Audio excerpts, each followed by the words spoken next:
जय हिंद दोस्तों, new diamond study वे channel में आपका स्वागत है। आज जो है क्लास आज जो होने वाला है मैटर जो है ये जो खास करके है जलवायु एवं मृदा पर है। और आप लोग को मैं बता दूं कि 67वें बीपीएससी के लिए खास करके बिहार स्पेशल से दे रहा हूं। जो बिहार आपका बुक बिहार से जो 30 नंबर तक के आपको पूछा जाता है उसका मैं क्लियर करना चाह रहा हूं। जो आपका 30 नंबर सॉलिड आपको इस चैनल के माध्यम से आ जाए। और नेक्स्ट जो है ढेर सारे अभी भी बाकी है और दे रहा हूँ, अभी भी समय है। दिन रात एक करके हम आपके पास पहुँचाएँगे। क्लास का जितने भी होंगे सभी मैटर को हम आप तक छोड़ेंगे, मतलब पहुंचाने का प्रयास करेंगे। चलते हैं, आज जो चलेंगे हम जो चलने वाले हैं क्लाइमेट एंड सॉइल, जलवायु एंड मृदा में चलेंगे। किस में चलेंगे? जलवायु एंड मृदा में चलेंगे। तो भूमिका में चलते हैं। इंट्रोडक्शन जिसको कहते हैं आप लोग, इंट्रोडक्शन जलवायु किसे कहते हैं? जो हम लोग अभी जिस जगह पे खड़े हैं ना, इसका जो वातावरण जो होता है, जो एक समय तक बहुत दिन तक चले रहता है, एक जैसा चलते रहता है, उसी को हम क्या कहता हूँ? जलवायु। मैं उसी को मैं लिख चुका हूँ, देख लीजिए यहाँ पे क्या लिखा हूँ, गौर से देखिए। यहाँ गौर से देखिएगा तो जलवायु किसे कहते हैं, तो मैं यहाँ लिखा हूं कि किसी भी स्थान के वातावरण की दीर्घकालिक स्थिति को जलवायु कहते हैं। क्या कहते हैं? किसी भी स्थान के वातावरण की दीर्घकालिक स्थिति जब बनी रहे तो उसे क्या कहते हैं? जलवायु कहते हैं। कहीं आप लोग जानते हैं कि बिहार हो या भारत हो, कहीं धूप है तो कहीं छांव है। अर्थात क्या, ये कहावत है, प्रभु की माया कहीं धूप कहीं छाया। तो उसी तरह से ये जलवायु का माध्यम से ये सब होते हैं। किसके कारण होते हैं? जलवायु के कारण होते हैं। जलवायु वो स्थिति है जो आपके एरिया में या आपके जिस जगह पे रहते हैं उस जगह पर दीर्घकालिक समय तक एक अस्थायी रूप धारण करके रखेगा। उसी को क्या कहेंगे? जलवायु कहेंगे। और आप लोग जानते हैं कहीं जल प्लावित होता है। क्या होता है? जल प्लावित होता है। और कहीं सुखाड़ आ जाते हैं, कहीं एक तरफ पूरा बारिश या जल का भंडार लगा हुआ है ना, और कहीं क्या होता है?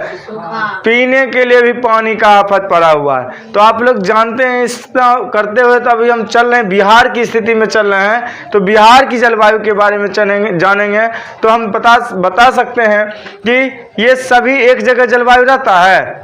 आप देख रहे हैं अभी यहाँ जो जलवायु है, जो वातावरण है, ये आपको दूसरे स्टेट में नहीं मिलेंगे। दूसरे स्टेट में नहीं मिलेंगे। क्यों नहीं मिलेंगे? क्योंकि वहाँ का जलवायु आप लोग जानते हैं, पृथ्वी जो कितने डिग्री सेल्सियस पर झुकी हुई है? 27 डिग्री झुका हुआ है। कितना झुका हुआ है? 27 डिग्री जो चीज झुका हुआ है, उसके बाद वो क्या करते हैं? अपने दूरी पे वो क्या करते रहती है? चक्कर लगाती रहती है। जिसके कारण क्या होता है, कुछ न कुछ दिन या रात की बात हमें पता चलता है, या वायुमंडलीय भी दिशा के बारे में हमें क्या करता है? पता करता है। एक दिन में कितना मतलब चक्कर लगाता है, मतलब कितना घंटा लगता है उसको चक्कर लगाने में? 24 घंटा कुछ मिनट लगते हैं। कितने लगते हैं? 24 घंटा कुछ मिनट लगते हैं। तो हम इस हिसाब से चलेंगे। तो हम चलते हैं, आगे चलते हैं। तो बिहार के कुछ क्षेत्र जो होते हैं, क्या होते हैं? कहीं सुखाड़ से ग्रस्त है तो कहीं क्या हो जाते हैं? मतलब बाढ़ से परेशान है। तो इस विविधता को जानने के लिए मुझे क्या पता करना पड़ेगा? जलवायु के बारे में पता चलना पड़ेगा। तो जलवायु, बिहार में मानसूनी प्रकार की जलवायु पाई जाती है। कैसा पाया जाता है? मानसून पाया जाता है। मानसून। और मानसून क्यों पाया जाता है वो मैं बता रहा हूँ, अभी आपको परेशान नहीं होइए। मानसूनी जलवायु पाई जाती है अपने अक्षांशीय विस्तार के आधार पर, या कल भी क्लास में मैंने बताया था, अक्षांश और देशांतर में बता चुका हूँ ना। तो कितना अक्षांश बताया था दीपक बाबू? 24 degree 20 minute.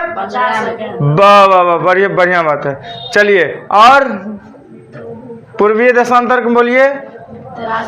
83 degree 19 minute 50 second. कहाँ तक? 88 तक 13। हाँ, 17 मिनट। क्लियर। बहुत बढ़िया, बहुत थॉट सही है। चलते हैं आगे। क्या कहें, ये अक्षांशीय विस्तार के आधार पर यह उपोष्ण जलवायु क्षेत्र के अंतर्गत आता है। किसमें? उपोष्ण। दूसरा ऑब्लिक मैंने दिया, उपोष्ण के अंतर्गत आता है, जिसमें क्या होता है, ये मानसून के प्रकार लाता है। यहाँ की जलवायु जो है इसमें महाद्वीपीय लक्षण है। कैसा लक्षण है?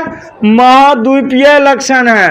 महाद्वीपीय लक्षण होने के कारण इसका जो है ये जलवायु चेंज होते रहता है। क्या होता है? चेंज होते रहता है। किसका?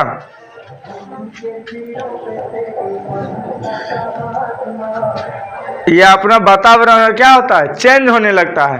किस लिए? क्योंकि ये अक्षांशीय विस्तार है। दूसरा देशांतर या अक्षांशीय विस्तार इस हो गई। मानसून लाता है, ये उपोष्ण में आता है, और यह इसमें महाद्वीपीय लक्षण भी हमारे बिहार में। ठीक है। अब इसके पूरब भाग की बात करें, पूरब, जो पूरब में क्या है, पश्चिम बंगाल है, वहाँ आर्द्र शुष्क जलवायु मिलती है। आर्द्र, समझ रहे हैं? पूरब भाग में आर्द्र तथा पश्चिम भाग में आर्द्र शुष्क मिलता। अगर जो मान लिया जाए पूरब की बात करो तो नमी ज्यादा मिलेंगे, आर्द्र मिलेंगे। क्या मिलेंगे? आर्द्र मिलेंगे। क्या मिलेंगे? आर्द्रता मिलेंगे ज्यादा, और आर्द्र मिलेंगे। और पश्चिम की ओर चलेंगे तो क्या होंगे? शुष्क मिलेंगे। क्या मिलेंगे? शुष्क मिले, आर्द्र शुष्क मिलेंगे। तो आर्द्र शुष्क मिलेंगे। तो हम समझ रहे हैं जब इतना चेंजिंग है, ठीक है, तो इस आधार पर चलते हैं। तो ये कारण क्या होता है? कोपेन के जलवायु वर्गीकरण के आधार पर बिहार का उत्तरी भाग को CWG, क्या कहेंगे, बिहार का उत्तरी भाग को CWG में और दक्षिणी भाग को AW में क्या कर दिया? नामांकित कर दिया। क्या कर दिया? नामांकित कर दिया। यानी कोपेन के जलवायु के कारण वर्गीकरण, कोपेन जो वैज्ञानिक था वो नापे थे, तो वो क्या कहे, इसको उत्तरी भाग को CWG और दक्षिणी भाग को AW जलवायु के अंतर्गत में रखा है। और बिहार की जलवायु को हम जानते हैं, आपको क्या है, उत्तरी और दक्षिणी स्रोत में क्या है, हिमालय है ना, हिमालय। तो इस हिमालय के कारण भी क्या होता है, हिमालय अवस्थित है और कर्क रेखा से दूर है। हिमालय अवस्थित है और क्या है, कर्क रेखा से क्या होंगे, दूरी रहने के कारण, कर्क रेखा से दूर रहने के कारण इसका मौसम क्या हो जाता है, मानसूनी हो जाते। क्या हो जाते हैं? मानसूनी आ जाते हैं। तो कर्क रेखा से क्या है, दूर है कि नजदीक है? दूर है। क्या होंगे? कर्क रेखा से दूर है। अब इस आधार पर चले तो बंगाल की खाड़ी भी है आपको कहाँ, पूरब में। तो बंगाल जो है पूरब में है, पश्चिम बंगाल जिसको कहते हैं, पूरब में बंगाल की खाड़ी, और उत्तर और पश्चिमी छोर में क्या, हिमालय के कारण और कर्क रेखा के दूर होने के कारण हमारी क्या होता है, जलवायु में परिवर्तन होते रहते हैं। अब इसका क्या होता है कि कभी कभी इसी के कारण जो है क्या होता है, बंगाल की खाड़ी नजदीक होने के कारण ग्रीष्मकालीन तूफान तथा दक्षिण पश्चिम मानसून की क्रियाशील जैसे कारक हम लोग को प्रभावित करते रहता है। बंगाल की खाड़ी नजदीक होने के कारण और क्या, दक्षिण पश्चिम मानसून की क्रियाशीलता के कारण हम लोग क्या होते हैं, प्रभावित होते रहते हैं। किसका? ग्रीष्मकालीन तूफान का भी। अब चलते हैं आगे। बिहार में मुख्य रूप से अगर जो बात करें तो क्या होते हैं, 3 ऋतुएं पाई जाती है। कौन कौन? बिहार में मुख्यतः 3 ऋतुएं पाए जाते हैं। कौन कौन ऋतु पाए जाते हैं आपको पता होंगे, मैं यहाँ दे चुका हूँ। ग्रीष्म ऋतु, वर्षा ऋतु, शीत ऋतु, समर सेशन, रेनी सेशन, विंटर सेशन। अब बात करूँ मतलब ग्रीष्म ऋतु की। ग्रीष्म ऋतु का समय होते हैं, इसका समय जो होते हैं आपका मार्च से लेके मध्य जून तक, ठीक, मध्य जून मतलब कि आधे जून तक जो है इसका समय रहता है। किसका? ग्रीष्म ऋतु का। और वर्षा ऋतु का कहाँ से रहता है, आधे जून से लेके और आधे अक्टूबर तक, नवंबर तक, ठीक। आधे जून से मध्य जून से कहाँ तक? मध्य कितना तक? अक्टूबर तक, नवंबर तक, नवंबर तक। अब हम चलते हैं मिड नवंबर कह सकते हैं, ठीक। अब ये जो बचा है नवंबर के बाद कहाँ तक? फरवरी तक। ये लिख दीजिए आप, ये आपका क्या हो गया? विंटर सेशन हो गए, जो आपका नवंबर से फरवरी तक रहेंगे। नवंबर से फरवरी तक रहेंगे। जो बचा समय है इसी को दे दीजिए विंटर को। विंटर मतलब ठंडी। जो अभी आने वाला मौसम है आपका कौन महीना है? अभी नवंबर आ चुके हैं, अक्टूबर है ना, तो आधे अक्टूबर ले लीजिए, आधे नवंबर ले लीजिए। इसमें क्या हो जाएगा? ठंडी आपके एरिया मान जाएंगे, बिहार में आ जाएंगे ना। तो बस यही सोच के चलना है हमें। अब चलते तीनों ऋतुओं के कुछ कुछ जानकारी मैं ले लेता हूँ। क्या करता हूँ? थोड़ा थोड़ा लेके चलता हूँ, ना आपको परेशान करूंगा, ना आपका समय ज़्यादा लूंगा। चलिए, सूर्य के उत्तरायण होने के कारण ग्रीष्म ऋतु में हम लोग चलते हैं। ग्रीष्म ऋतु में हम चलते हैं। सूर्य के उत्तरायण, उत्तर दिशा के कारण, उत्तरायण होने के कारण इस समय तापमान में क्या होती है? बढ़ोतरी हो जाती है। कब? जब ग्रीष्म ऋतु आती है तब, अर्थात समर सेशन आती है तब। अगर जो यहाँ अगर उत्तरायण नहीं रहे, दूसरा रूप धारण रहे, तो ये मौसम नहीं आएंगे, दूसरा मौसम आएंगे। समझ रहे हैं ना? तो आप यहाँ जो है मई का महीना अगर जो कहिए तो सबसे बहुत बड़ी गर्मी होती है। मई के महीना में इसमें क्या होता है? बहुत गर्मी होती है। मेन पॉइंट जो होता है मई का महीना रहता है। आप लोग जानते होंगे मई जून में आपका गर्मी छुट्टी भी होते होंगे, सही बात है ना? समर वेकेशन जिसको आप लोग कहते होंगे। तो वो आपका जो समय होता है मई का महीना में सबसे अधिक गर्मी होती है। और साथ साथ ये भी बात है कि ग्रीष्म ऋतु में बंगाल की खाड़ी में उत्पन्न होने वाली जितने भी उष्णकटिबंधीय चक्रवातों के कारण जो है बिहार के पूर्वी हिस्सा में क्या होता है? पूरब हिस्सा में जो होता है बारिश भी हो जाती है। और इस वर्षा को हम लोग नॉर्वेस्ट कहते हैं। इस वर्षा को हम लोग क्या कहते हैं? नॉर्वेस्ट कहते हैं। आखिर जो है जो नवंबर मतलब सॉरी नवंबर नहीं, क्या मैं बोलना चाह, मई जून का जो समय आता है इसमें बंगाल की खाड़ी के चक्कर में हम लोगों के जो वहाँ जो उत्पन्न जो होता है उष्णकटिबंधीय जो चक्रवात होती है, उसके कारण बिहार के पूर्वी एरिया में क्या हो जाते हैं? बारिश की मौसम को क्या करना पड़ता है? झेलना पड़ता है। इसे हम लोग क्या कहते हैं? नॉर्वेस्टर कहते हैं। क्या कहते हैं? नॉर्वेस्टर। दिखाई दे रहा है जी? नॉर्वेस्टर कहते हैं, नॉर्वेस्टर कहते हैं। क्लियर? नॉर्वेस्टर किसे कहते हैं बोलिएगा? बोलिए तो। ग्रीष्म ऋतु में जो बंगाल में जो उष्णकटिबंधीय तूफान जो उठते हैं, तो खाड़ी से तूफान जो उठते हैं उसके कारण क्या होता है? पूर्वी जिला में क्या होता है? बिहार में बारिश हो जाते हैं, जिसके कारण क्या होता है?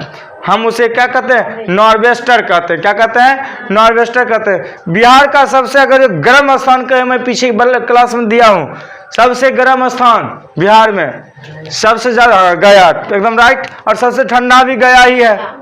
सबसे अधिक वर्षा वाला जिला किशनगंज, कटिहार। क्लियर? जहां पॉइंटेड ऑन नोट कर लिया कीजिए, जहां भूलने की बात नहीं। मैं इसे चलते चलते बहुत बात बोल दूंगा, कोई दिक्कत नहीं। ये आपका मैंने क्या किया? ग्रीष्म ऋतु के बारे में क्लियर कर दिया आपका।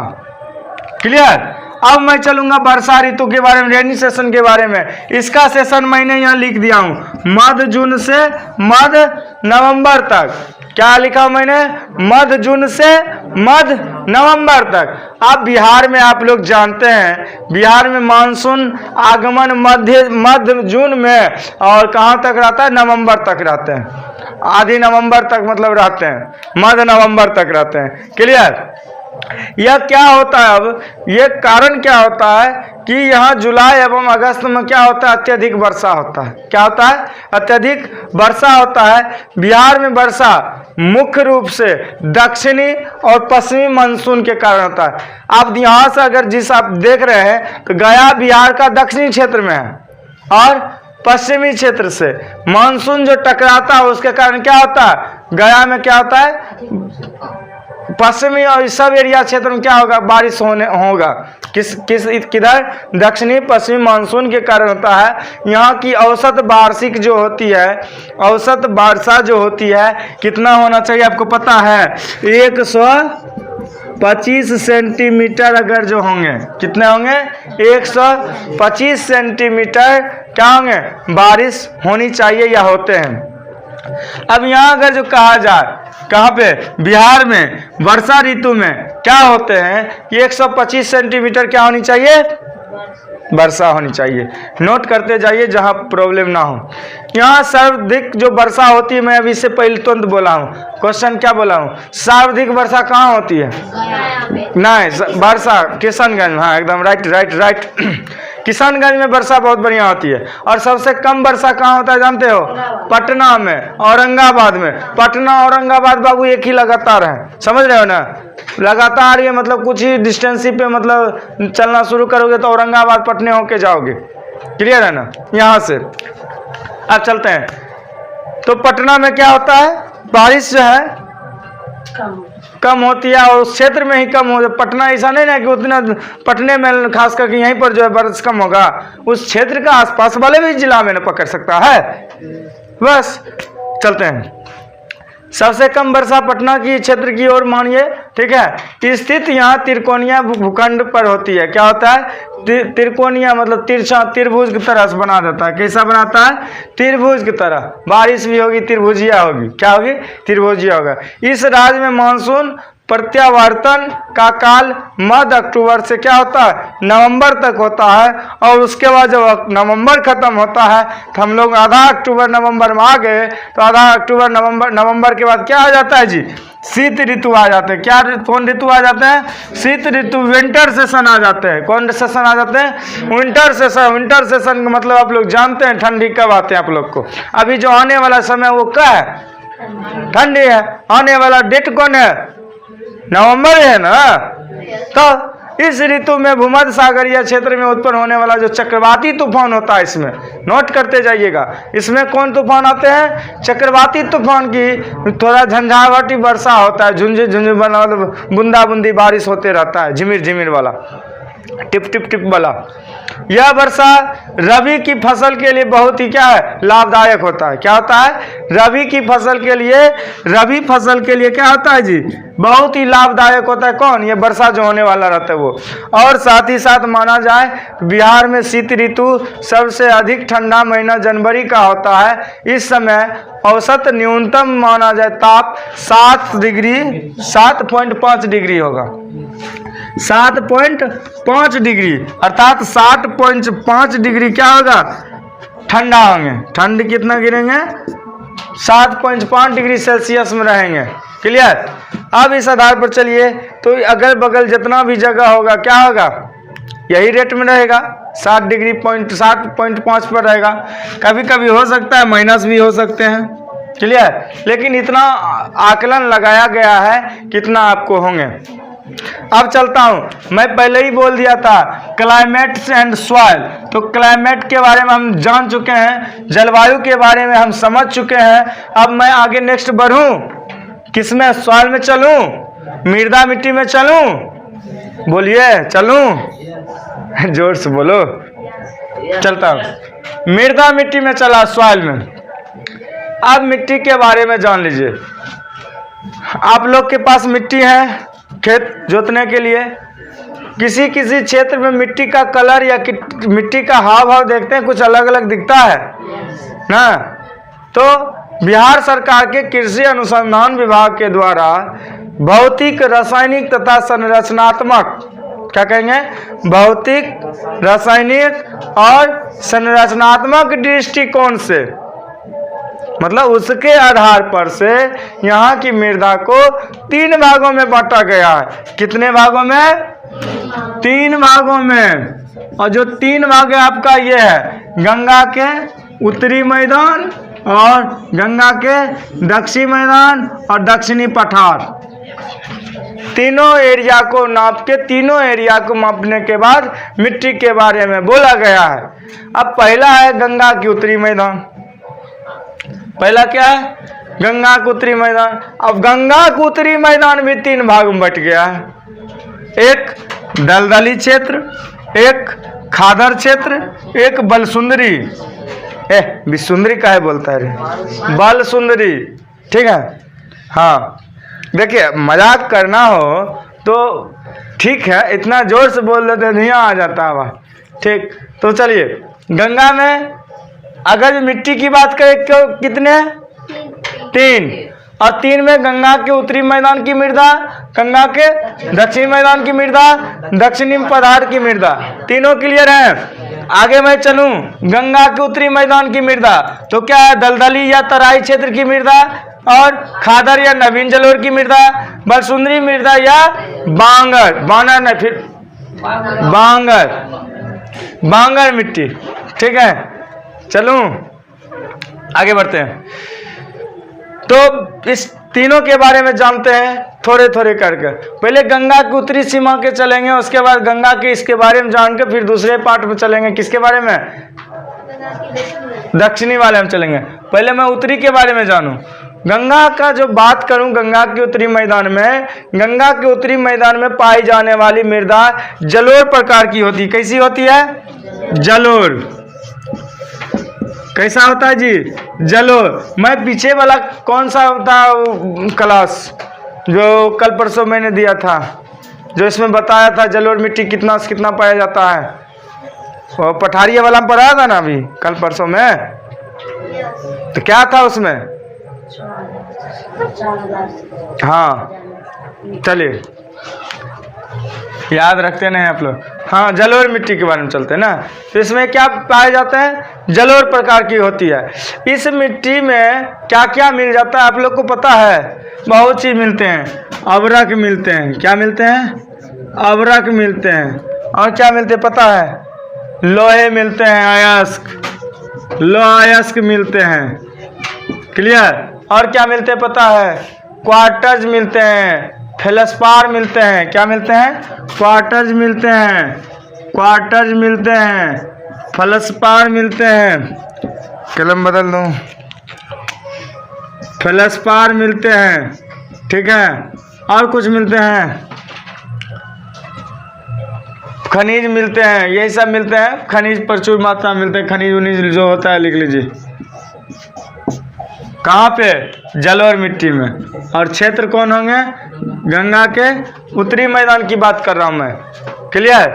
अब इसमें जो है गंगा के उत्तरी मैदान में 3 प्रकार की मृदाएं पाए जाते हैं, जो मैंने बोल चुका हूं। दलदली, तराई, सब देख रहे हैं ना। तो दलदली के बारे में जान लूं।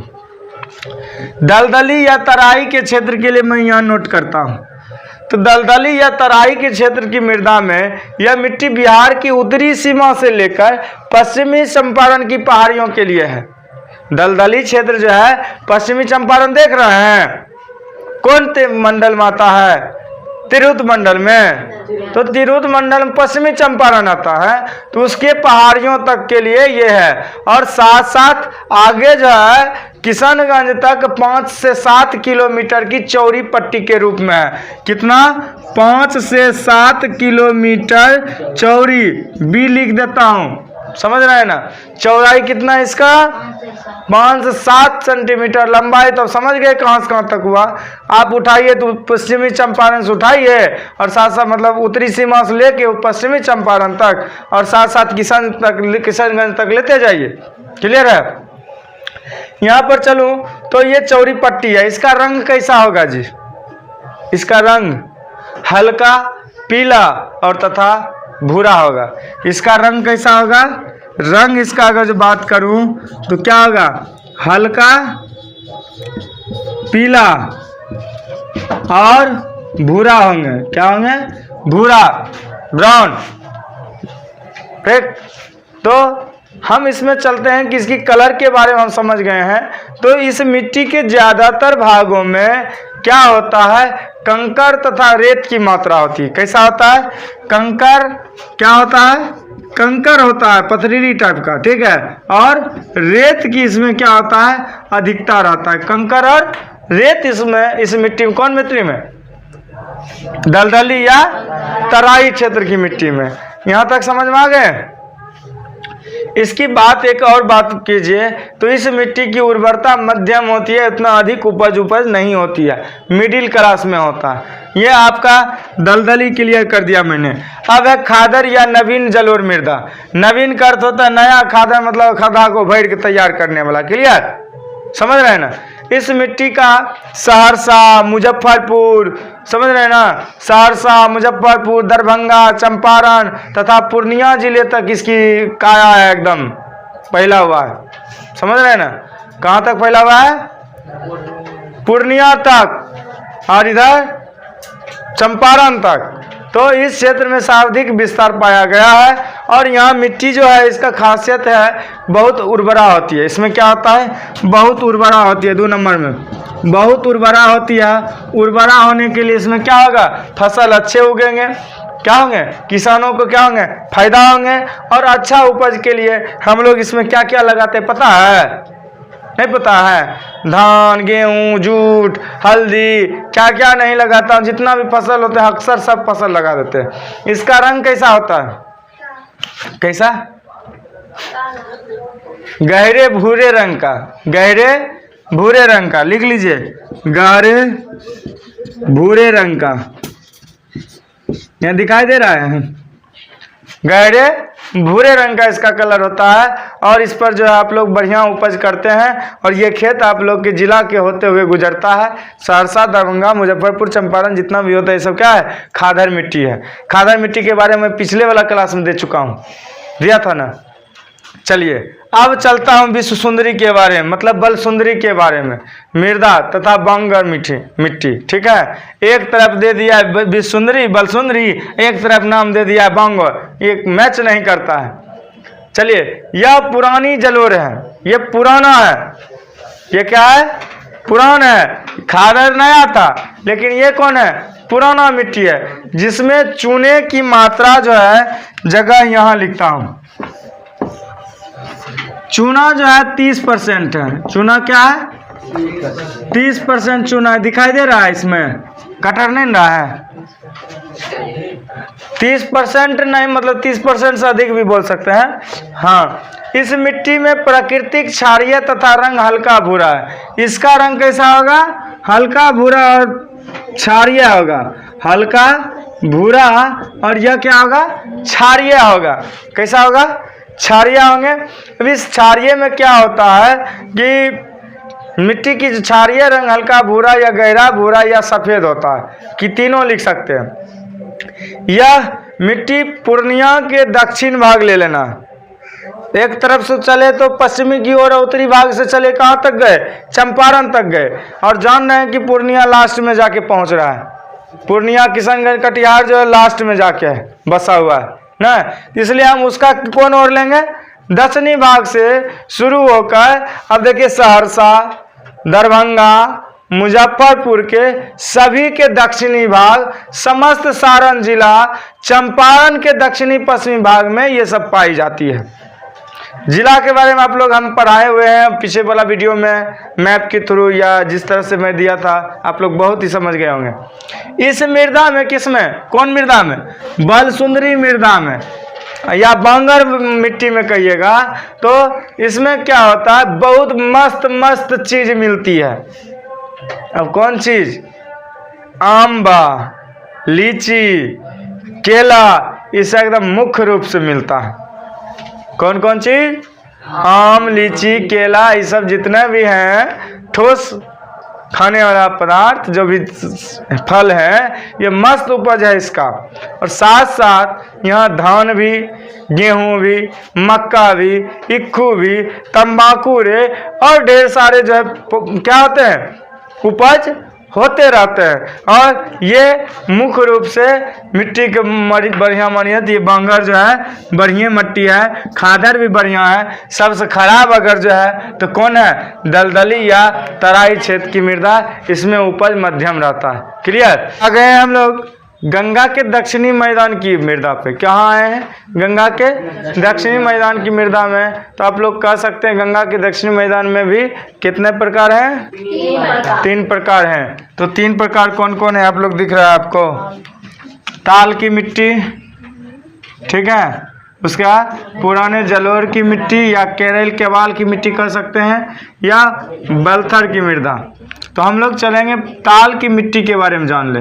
किसमें चलेंगे? ताल की मिट्टी में। यह जो है मिट्टी गंगा के दक्षिणी तट से, गंगा के जो है, गंगा के गंगा के दक्षिणी तट पर, दक्षिणी है तो इसका मतलब क्या हो गया, दक्षिणी।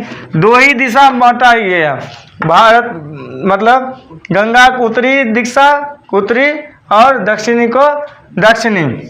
तो गंगा के दक्षिणी ओर जो है ये मैदान जो है कैसे, तट पर 8 से 10 किलोमीटर चौड़ी, इसका जो है 8 से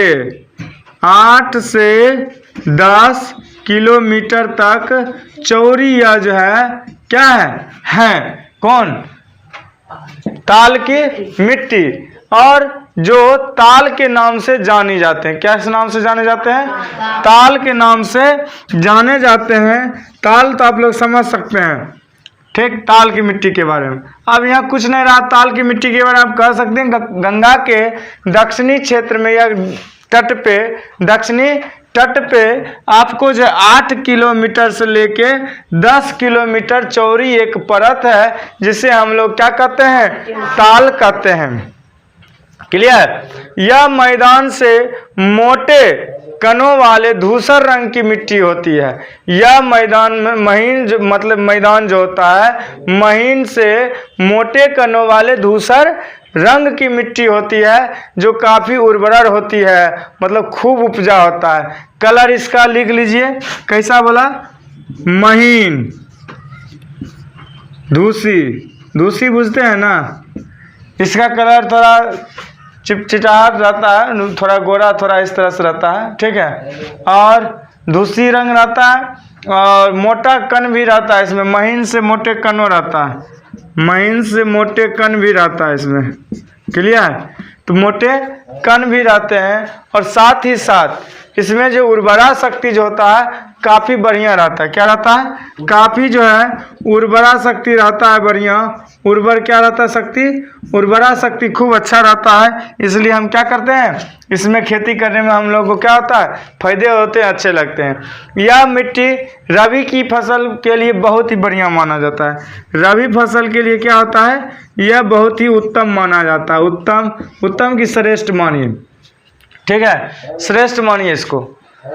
अब चलते हैं पुरानी जलोर या करोल की मिट्टी, जो दूसरी मिट्टी है जिसको हम लोग केवाल मिट्टी कहते हैं। कारो सिंह गौर इधर जो है वही मिट्टी है, आलोक मेहता के घर इधर भी है, चलो दोनों को घर के इधर वही मिट्टी है ना। चलो तो अब गोला मिट्टी मतलब काली मिट्टी के बारे में जाने। गोला मिट्टी किसके इधर में, किधर, राहुल सिंह के पास, वाह वाह। चलिए अब चलता हूँ, मैं पुराने जलोर या करेल केवाल मिट्टी कहता हूँ। पहला आदमी बिहारी कहावत था, नौकरी करी नवाब की और खेती करी केवाल की। क्या कहता था, नौकरी करी नवाब की और खेती करे केवाल की। यह भी बहुत अच्छे हैं, समझ रहे हैं ना। तो चलते हैं, यह मिट्टी में रोहतास, गया, औरंगाबाद, पटना, जहानाबाद, मुंगेर, भागलपुर के क्षेत्र आते हैं। फिर से सुन लीजिए, ये किस किस क्षेत्र में रहते हैं। आपका रोहतास हो गया, गया हो गया, औरंगाबाद हो गया, पटना हो गया, जहानाबाद हो गया, मुंगेर हो गया, और कहाँ हो गया, भागलपुर तक ये आपका ये क्या करते हैं, पकड़े हुए हैं इस क्षेत्र को। यह गहरे पीले तथा भूरे रंग के होते हैं, हल्का पीला, कैसा, हल्का पीला और भूरे रंग का होते हैं। क्लियर। और इसमें क्या होते हैं कि इसमें जल ग्रहण की क्षमता अत्यधिक होती है। जल ग्रहणी होता है, ये जल ग्रहण बहुत मस्त करता है, बहुत ही अधिक कर लेता है। क्या होता है, जल ग्रहण क्या कर लेता है, बहुत अत्यधिक कर लेता है, इसमें क्षमता ही वैसा पावर हो। और करेल केवाल जो कहते हैं मिट्टी, उसकी प्रकृति अम्लीय व क्षारीय दोनों हो जाता है, अम्लीय और क्षारीय दोनों। इसकी प्रकृति की एक खासियत है कि ये अम्लीय और क्षारीय दोनों हो जाते हैं। क्षारीय, क्षारीय लिखना था, क्षारीय लिख रहे हैं, क्षारीय दोनों प्रकृति रहता है इसमें, किसका, करेल केवाल का। और इस मिट्टी में उर्वरा शक्ति अत्यधिक होती है। क्या होता है, अत्यधिक लिख लीजिए, मैं पहले भी कहा था। ऊर्जा शक्ति क्या होता है, उर्वरा शक्ति क्या होता है इसमें, उर्वरा शक्ति क्या होता है, अत्यधिक होते हैं। अत्यधिक लिखिए, अत्यधिक। और मैं पहले ही फिर से दोहरा दूं उस कहावत को, पुराने व्यक्ति का कहावत जो थे, पुराने लोगों का क्या कहावत था? नौकरी करे नवाब का और खेती करे केवाल का। क्लियर? चलते हैं आगे। अगला कौन है जी? बलथर। बलथर मृदा, ये आपका क्लियर, ये आपका क्लियर। बलथर मृदा मतलब कर है गंगा के मैदान के दक्षिणी सीमा पर जिस स्थान में छोटा नागपुर पठार क्षेत्र शुरू होता है, इस मृदा का वहीं पर जो है क्या होता है? स्थित है। छोटा नागपुर का पठारी भाग में पहला दे चुका हूँ पीछे क्लास में आपको, वो आप देख लीजिए और आप लोग पूरा उसको क्लियर कीजिए, तब समझ में आएगा अगला क्लास। बलथर मृदा में रेत तथा कंकर अधिक मात्रा में, वही वो गिट्टी उट्टी नहीं होता है दर्रा, वही मानो। बलथर में क्या होता है? बलथर में क्या रहता है? कंकर। क्या रहता है?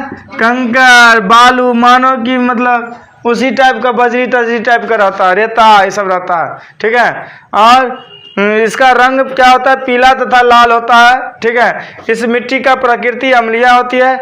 इसमें कुर्थी, अरहर और क्या क्या होता है? ज्वार, बाजरा, ये सब की फसल उगाई जाती है। मैक्सिमम ये मिनिमम में ये चल सकता है, इसमें कोई खासियत नहीं है जो लोग जान लगा दे। ठीक है। इस प्रकार की खेती यही होगा। अब चलते हैं लास्ट एंड क्लियर में, बिहार की दक्षिणी पठार की मृदा। अब दक्षिणी पठार में चल जाते हैं।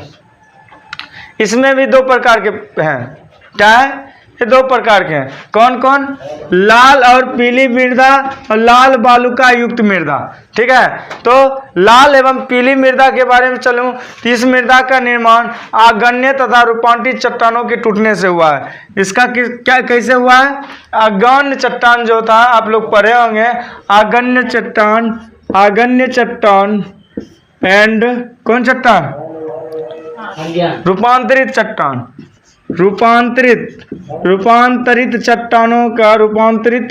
चट्टानों के टूटने से बना है। उसी का विखंडित होकर ये क्या बना है? लाल और पीली क्या बना है? लाल और पीली मृदा बना है। कैसा बना है? लाल और पीली मृदा बना है। यह मुख्य रूप से बांका, नवादा, गया, औरंगाबाद, जमुई, मुंगेर तथा खड़गपुर पहाड़ी क्षेत्रों में पाई जाता है। पर्सनल खेती एरिया में कहिएगा। ये फिर से देख लीजिए, बांका से उठाइए भागलपुर के बगल से, डायरेक्ट बॉर्डर पर से, झारखंड बॉर्डर पर, और उसी के सामने कुदाते जाइए नवादा, गया, औरंगाबाद, जमुई, मुंगेर तथा खड़गपुर तक आ जाइए डायरेक्ट। क्लियर है? तो ये सब क्या होते हैं उधर जो है आपको मिलेंगे इस तरह के लाल एवं पीली मृदा वाला। अब इसके आगे देखिए, इस मृदा का रंग कैसा होगा? स्पष्ट है, लाल रंग है। इसमें लोहे का तत्व भी रहता है। लोहे का तत्व, आयरन, लोहे का तत्व का भी जो है जिक्र हुआ है। इसमें क्या हुआ है? लोहे का तत्व भी कुछ मात्रा में मौजूद रहते हैं। ठीक है। और इसकी मिट्टी में मुख्य रूप से मोटे अनाज का जैसे दलहन की खेती कर सकते हैं, और दूसरा कोई खास वजह नहीं है इस मिट्टी में। ये इसमें तो खाली मानिए लोहे का ही बात कर रहा है, तो लोहा ही अधिकता है इसमें। दूसरा मैं चलता हूँ, लाल बालुका युक्त मृदा। क्या है? लाल बालुका युक्त मृदा। यह मृदा रोहतास कैमूर जिले के पहाड़ी क्षेत्रों की भी, पहाड़ी पठार का अर्थ ही वही टाइप में मिलेगा ना। तो यह मृदा कहाँ मिलता है? रोहतास कैमूर में पहाड़ी क्षेत्र में पाई जाती है। इस मृदा में खास करके देखा जाए तो बालू की मात्रा अधिक होती है। क्या होगा? खाली बालू मिलेगा। क्या मिलेगा? बालू की मात्रा क्या होगा? अधिक होने के कारण ये कोई उपजाऊ नहीं है, अनुपजाऊ है। क्या है? अनुपजाऊ है। अनुपजाऊ है। क्या है? अनुपजाऊ है। और इन अनुपजाऊ के होते हुए भी इस मृदा में ज्वार, बाजरा, ये सब मोटे अनाजों को खेती की जाती है। लेकिन इसमें क्या होगा? किसान क्या होगा? खुश नहीं रहते होंगे। समझ रहे हैं ना? किसान इसमें क्या होंगे?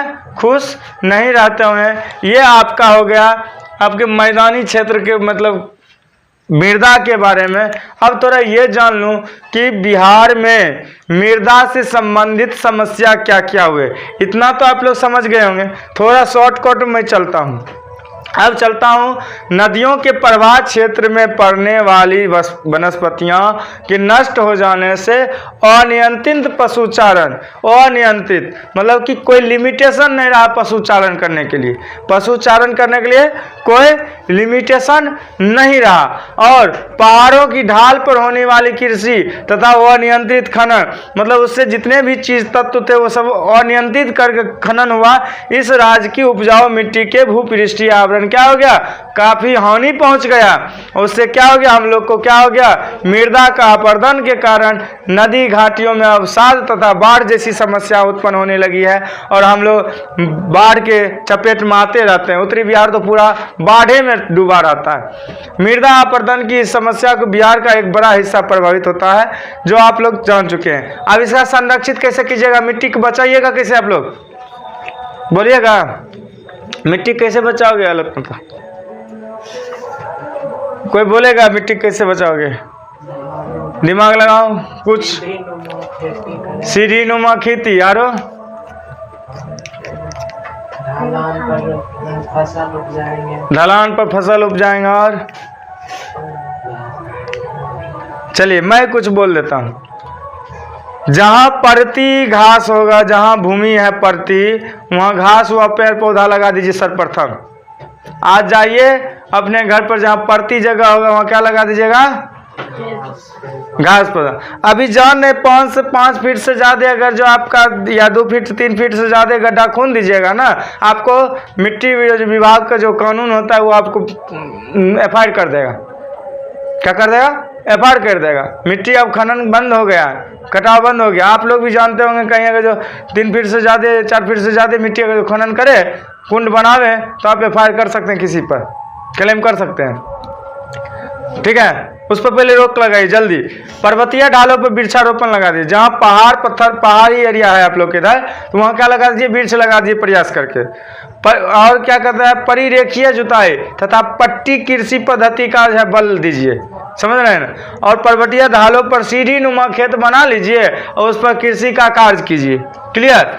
और जहाँ तीव्र ढलान है, खूब स्पीड वाला ढलान है, वहाँ अवरोधक बांध बना दीजिए। काट काट के व्यवस्था कर क्या कर दीजिए, बांध बना दीजिए, तब जाके देखिए कितना फायदा होगा। और फसल चक्र की प्रक्रिया अपनाकर मृदा की उर्वरता बढ़ाइए। अभी इस बार मकई लगाए हैं तो क्या कीजिएगा, पिछला बार कुछ और लगाइए, उसके पिछला बार क्या लगाइए, कुछ और लगाइए। और सबसे पहले तो खाद जो उर्वरक देते जा रहे हैं, DAP पोटास और क्या कहते हैं उसको, यूरिया, क्या क्या कीटाणु मारने वाला दे रहे हैं, सब क्या होता है, मृदा बर्बाद ही हो रहा है ना। तो इसको कंट्रोल करने के लिए सबको रोकिए।